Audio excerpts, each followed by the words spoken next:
Nova Campos, Sobral. Meu querido Levi, boa tarde, seja bem-vindo. Boa tarde, Brendo. Boa tarde a você que abre espaço para essa nossa conversa, essa tarde de quinta-feira. Se você ainda não me segue nas redes sociais, instagram.com/LeviSVSoares, a gente também pode interagir por lá. E eu queria, antes de iniciarmos o programa propriamente dito, comentar sobre um áudio que nós recebemos de um ouvinte, acerca de uma situação que ela contou da vida dela, que remete a uma situação de culpa, onde ela se encontra numa situação que é levada por suas escolhas, né? Mas que traz muito sofrimento. Se ela está ouvindo nesse momento, certamente ela já reconheceu. E eu queria só trazer uma mensagem em torno de como nós devemos nos posicionar, né? Como nós podemos lidar com situações de sofrimento onde nós aparentemente não temos escolha. O que é que eu quero dizer com isso? Por exemplo, imagine que você tem uma doença que não tem cura, uma doença terminal, e pode parecer que não existe uma saída para isso, mas você sempre tem uma escolha quanto à posição que você vai tomar numa situação de sofrimento. Então você pode aceitar essa doença, você pode se revoltar contra ela, e você também pode enfrentá-la numa postura, né, corajosa, né, aguerrida, tentando compreender o que existe ali, né, o que é que existe naquele sofrimento, o que é que pode existir ali, para que eu aprenda, para que eu cresça como pessoa. Muito bem, 4h04, estamos ao vivo pelo YouTube.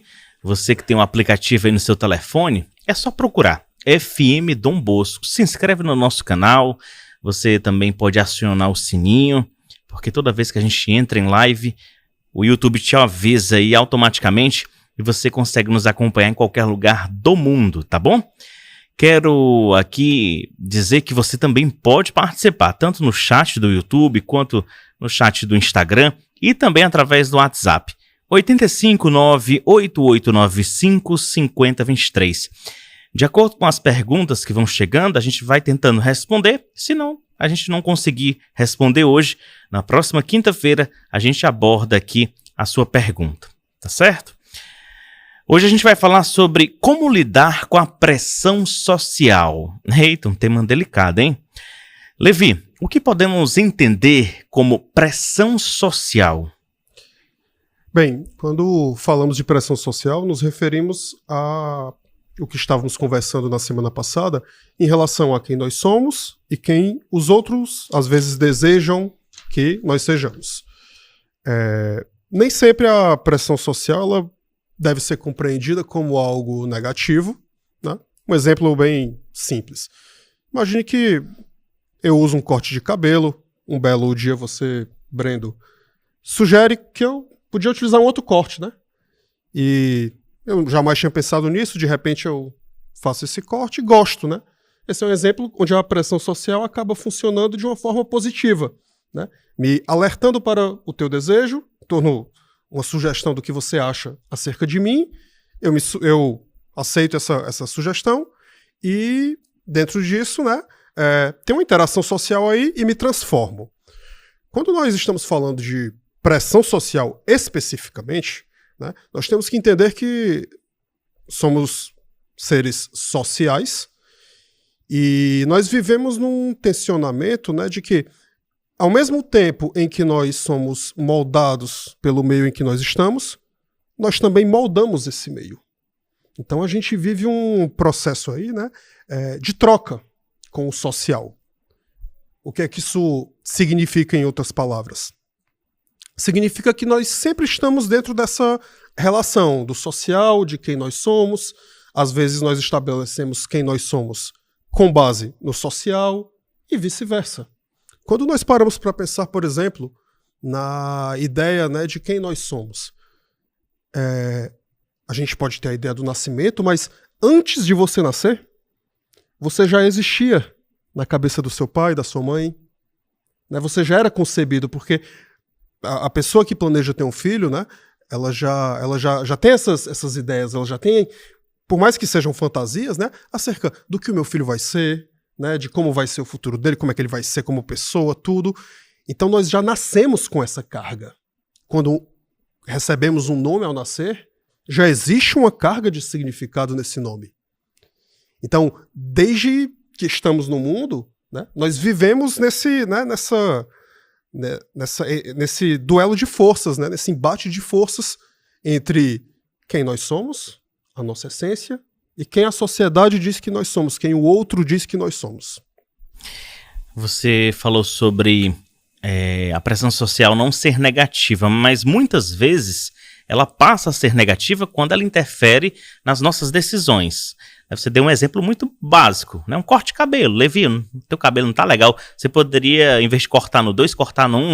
Ou então, Levi, você usa muito preto, que tal colocar mais cor, né? Levi, tu tá muito acima do peso, cara. Vai emagrecer, vai cuidar da tua saúde. Você acha que essas opiniões disfarçadas, né, de boas intenções não causam uma má pressão social? Com toda certeza, isso é o que às vezes a gente chama de sincericídio, né? Quando a pessoa coloca a sinceridade dela acima de tudo porque ela acha que deve colocar para o outro. Isso é um problema grande, né? Eu lembro de um filme infantil que eu vi quando era criança, Bambi, o filme.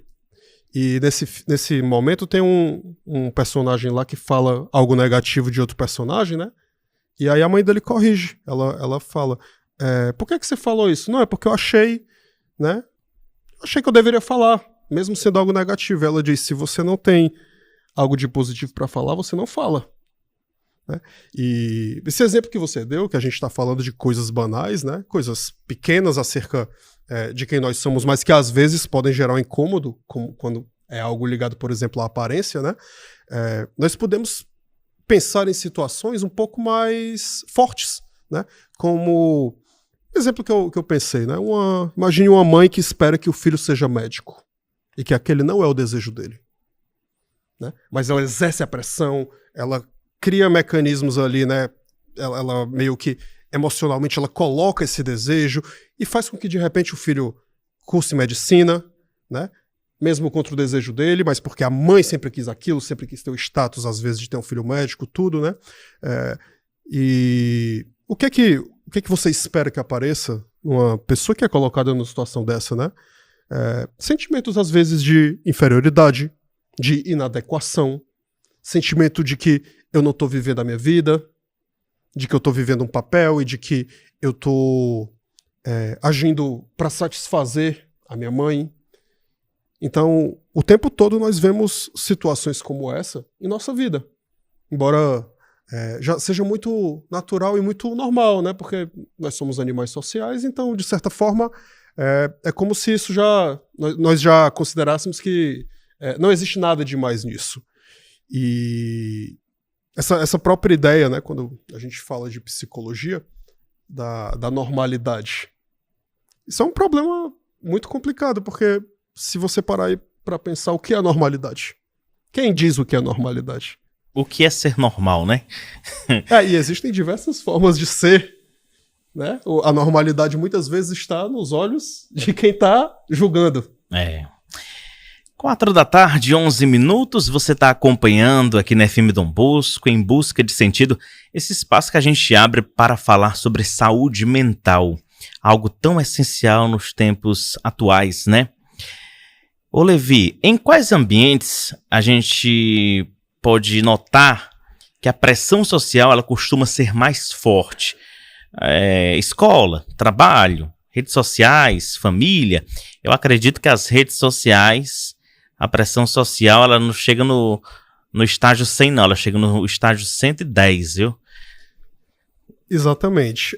Na verdade, todos esses ambientes eles são muito carregados, né? Quando a gente fala de redes sociais, novamente eu me refiro ao fato de que nós já normalizamos muito isso. Nós somos bombardeados a toda hora, né, com estilo de vida, né, com propaganda, com sugestões do que devemos desejar, né? De repente você está tá aqui mexendo no seu celular, no seu Instagram, né? E às vezes você nem tá com vontade de comprar uma roupa e pum, passou ali. Nossa, tem essa roupa aqui, você precisa ter essa roupa. Ou então, uma influenciadora que entra ali no seu Instagram, tacando perfume pra tudo que é lado. Aí você, eita, eu tenho que comprar esse perfume. Eu tenho que andar cheiroso. Será que é bom? Eu vou tentar experimentar, vou comprar. Exatamente, isso tem um poder... Bem, há uns tempos atrás, quando a gente via isso na televisão, isso já tinha um poder sobre as pessoas, né? Hoje com o celular, porque antes a televisão ela ficava no cômodo da casa, né? O celular vai com a gente para todo canto, então nós estamos a toda hora sendo bombardeados com isso, né? E sequer percebemos em alguns momentos. Interessante que você falou algo que me chamou muita atenção agora. A televisão ficava num cômodo da casa, né? A gente tinha até preguiça de mudar o canal, né? Tanto é que inventaram depois o controle. Hoje, na palma da mão, você tem as redes sociais, tem o telefone, que você faz tudo. Você resolve tudo, compra passagem aérea, você manda uma mensagem que resolve um problema com alguém, você... Enfim, essa pressão social que a gente parece que vem uma onda, né, arrastando, não tá pesando no dia a dia das pessoas, porque quando você é impactado de diversas formas, é mais difícil de lidar. Com toda certeza. E essa dinâmica hoje que a gente tem das redes sociais, assim, é muito pesada, né? Nós estamos ainda compreendendo os impactos que isso tem, né? A gente teve a mudança tecnológica muito rápida e nós estamos ainda tentando compreender como isso tem afetado o psiquismo. Já existem pesquisas falando disso com adolescentes, né? Você fez a pergunta sobre escola, trabalho, redes sociais, família. Eu acho que onde essa pressão social tende a ser mais forte é justamente na dinâmica das escolas na vida dos adolescentes, né? Porque, veja, a TV, né, como você falou, ela ficava num cômodo da casa, então você tinha que parar um momento do seu dia para consumir aquilo ali. Hoje não, o telefone você faz em qualquer momento, né, no intervalo do trabalho, até no banheiro as pessoas levam o telefone, né? E antes você tinha um canal, você assistia o canal, né? Hoje não, você tem vídeos de 1 minuto que você, passou, né? A dopamina barata. E tudo isso vai ficando no nosso psiquismo, né? Na nossa mente. Não tem como. É como se diz, né? Se você não tá pagando pela rede social, né? Você é o produto. Então, de toda forma, você acaba sendo bombardeado a todo momento por aquelas informações, né? Os adolescentes, eu diria que são um público... As crianças também, né? Até as crianças hoje estão expostas a isso. Eles são um público mais delicado, justamente porque eu e você somos pessoas formadas, né? Um adolescente, ele ainda está em formação, ele vive aquele limite, né? É uma fase da vida que é o limite entre ser criança, né? Ele não é mais criança, mas também ele não é adulto, não pode ter escolhas de um adulto. E ele vive naquele limbo, né? De tentar descobrir quem ele é, tentar encontrar quem ele é, né? Se desenvolver. O que eu tô fazendo aqui? E ao mesmo tempo ele quer se enquadrar em grupos, né? Ele procura um grupo pra dizer que ele pertence àquele grupo. Então, o adolescente acaba sendo bem mais sensível a tudo isso. Não à toa a gente vê um movimento já em alguns países, né, como na Dinamarca, é o que me vem à mente agora, regulando redes sociais e proibindo para crianças e adolescentes, justamente pelo impacto que a gente vê em torno disso. Aqui no Brasil, recentemente, o Ministério da Educação, né, teve que colocar uma restrição nas escolas públicas e privadas para a criançada, os adolescentes, não consumirem telefone durante o seu intervalo, durante as aulas, porque já estava afetando até a educação desse pessoal todo, né, Levi?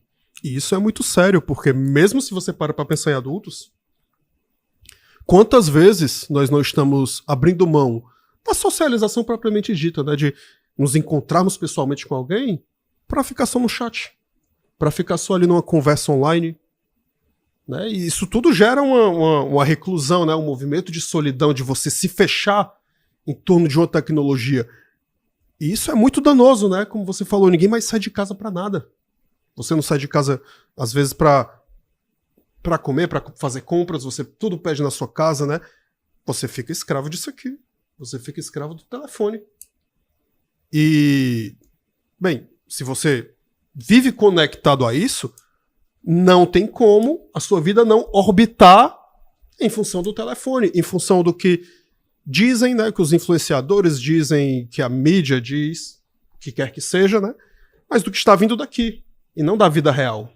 Essa nossa conversa, minha gente, você que está nos acompanhando pelo YouTube, pelo Instagram, pelo rádio, né, você que está aí no carro, a gente não está querendo dizer que o celular, o telefone, as redes sociais, a facilidade com que a gente tem hoje seja algo ruim. Não.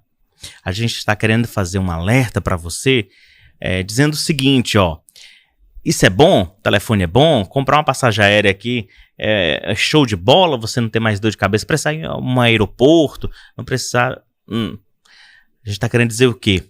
Que é danoso quando não se é usado com bom senso. Exatamente. Você que está ouvindo a gente, né? Eu faço uma colocação, né? Um desafio. Olhe quanto tempo você fica nisso aqui por dia. E tem como ver. E geralmente as pessoas tomam um susto com isso, né? Como você bem colocou, como a minha avó dizia, tudo demais é veneno. A Shopee me falando aqui. A própria Shopee falando aí com você. Ó. E, gente, isso é muito agressivo. Esses dias eu entrei numa rede social dessa de venda, né? Você tem um telefonezinho marcando, né? Essa oferta dura tanto tempo, né? Isso é um mecanismo para manter você conectado ali, olhando aquilo ali. Eu lembro que... É uma pressão até. Exato. Por exemplo, você falou algo interessante. Eu precisei comprar um instrumento para fazer exercícios vocais e lá tinha, né? Você tem, acho que era 29 minutos para comprar e eu fiquei... preço tal, fui tentar comparar se tinha aqui em Fortaleza, se valia a pena, né, se era melhor comprar pela internet e tudo mais. Aí eu disse, não, mas falta tanto tempo. Aí voltava, olhava de novo. Interessante. E o telefone escuta. Na hora que você for mexer no seu telefone de novo, ele vai bombardear propaganda para você em relação a isso. Como eu peguei essa mudança, né, da tecnologia, gente, eu me sinto muito confortável para falar. Exatamente. Eu lembro quando começou a internet, que tinha um chat, que o nome era MSN, não, bate-papo. E os bate-papos antes, você não sabia se a pessoa estava lá, né, para responder. E na época começou a aparecer uma mensagem: a pessoa está digitando. Ou seja, antes você batia um papo lá, conversava, mas saía de lá, né, via depois. No momento em que aparece para você, a pessoa está digitando, aquilo ali te prende no aplicativo, né? Como no WhatsApp, né? Você está aqui conversando e vê, a pessoa está digitando, você fica lá esperando. E a internet faz com que isso aconteça nas nossas vidas. Com que nós estejamos sempre à procura, né, de alguma coisa, de um estilo de vida que alguém está vivendo, né? De uma notícia, né? De qual é a próxima notícia do que vai acontecer. Quantas pessoas não ficam presas nisso, né? E não acabam vivenciando os sentimentos, às vezes, né, de ansiedade, né? A própria questão ligada à política, tudo, e como tudo isso tem mexido com a cabeça das pessoas. Simplesmente porque nós estamos nos submetendo a um estilo de vida que é completamente novo e o qual ainda não conhecemos. E como isso tem afetado nossas vidas, né? A gente vê um movimento, isso é até legal, das pessoas cada vez mais buscando atividade física, que eram coisas que estavam perdidas, né? Das pessoas se encontrando novamente, saindo para se encontrar pessoalmente. Como você bem colocou, Brendo, o telefone não é algo ruim, a internet não é algo ruim, mas o excesso, bem, os danos podem aparecer. A gente já está quase chegando ao finalzinho do nosso encontro de hoje. Nós estamos conversando com o Levi Soares, ele que é psicólogo, aqui no Em Busca de Sentido. Eu queria que você conversasse, melhor, que você pontuasse para os nossos ouvintes sobre quais são os principais sinais de que alguém está sendo afetado negativamente pela pressão social. Se quem está ouvindo agora a gente aí, está na sintonia, diz, será que eu estou sendo afetado por isso? Será que eu passo por isso? Será que eu já passei por isso? Como é que eu posso evitar isso? Bem, falando primeiro especificamente do telefone, Eu acho que se uma pessoa passa muito tempo no telefone, isso pode ser um sinal de alerta, né? Se a pessoa está conectada toda hora, não consegue ficar longe do telefone, longe da internet, do que quer que seja que ela está usando na internet, seja jogos, seja rede social, né, compras, enfim, isso já é um sinal de alerta. Você falou de jogos, eu lembrei até da alta que teve, e ainda está tendo, infelizmente, essas bets, né? Esses joguinhos aí que o amiguinho ali jogou, eu ganhei tanto no jogo do Tigrinho. Aí você, foi mesmo? Como é que faz? Aí gera aquela bola de neve, a pessoa fica endividada. É uma pressão social também. Com certeza, está feita o estrago social, né? Não à toa os influencers não é nem a pressão, né? É o estrago social, né? Exato, e os influencers, né, acabam fazendo propaganda em algum momento, né? Alguns, né? Não são todos, mas alguns fazem uma propaganda justamente para isso, para gerar esse movimento. Mas saindo um pouco da ideia da internet, né, da conexão, o que é que você pode perceber, né, em relação à pressão social e como isso está lhe afetando, né? Quando existe uma necessidade muito grande de validação, de reconhecimento por parte do outro, né? O que é que isso quer dizer? Quando as minhas ações, o que eu faço, quando a minha vida passa a ser muito pautada em torno do que os outros vão dizer. Isso é um sinal dessa questão da pressão social, né? Pessoas que não sabem dizer não, que fazem tudo por todos, né? A grande reflexão que eu trago, né? O que eu trago para você pensar, como lidar com isso, né? Como lidar com essa necessidade que eu tenho do outro me validar, do outro dizer quem eu sou, como eu sou, ou o que eu devo fazer? Como lidar com essa ânsia de fazer tudo pelos outros, né? Descobrindo quem você é. Tentar entender, né, o que é que aquilo ali está querendo dizer, né?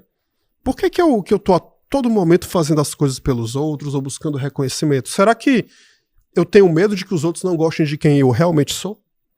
Será que eu não estou criando ali uma máscara, né, para encobrir isso? E mais ainda, será que eu não gosto de quem eu sou? Será que eu sei quem eu quero ser? Tá aí. A gente hoje bateu um papo novamente com o Levi Soares, ele que é psicólogo, ele é formado pela Unifor, pós-graduado em logoterapia pela Faculdade Católica de Fortaleza, com residência em saúde mental pela Universidade Estadual do Vale do Acaraú, a UVA, campus Sobral. Nosso próximo encontro está marcado quinta-feira a partir das 4 da tarde aqui na FM Dom Bosco, com mais um Em Busca de Sentido. Meu querido Levi, para você, um bom final de semana, né? Já que a gente saiu aí do carnaval e o final de semana já está batendo na porta. Até a próxima quinta. Para todos nós, para você também que nos acompanha, nos recebe na sua casa, um bom fim de semana.